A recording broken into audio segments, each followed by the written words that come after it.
kui vähe on neid, kes küsivad, kas mina olen see õige partner, kellega seda suhet, mida ma soovin kogeda, on võimalik luua.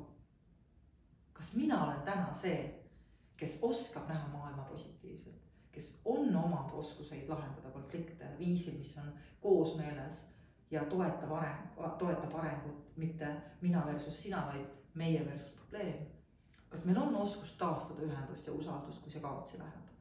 Kas minul on võimekust vaadata suuremeelselt üle asju, mitte juuksekarva lõhki ajada? Kas mul on oskused väljendada, mida ma vajan ja ootan ja pakkuda sulle samamoodi seda, mida sa vajad ja ootad? Kas mina olen see partner, kellega luua seda suhet? Et seda väga sageli me ei vaata. Vaid ikkagi vaatame seda orientiiri, et kas see minu partner on see sobiv. Ja siis, kui ta teeb midagi, siis ei, ta ei ole sobiv.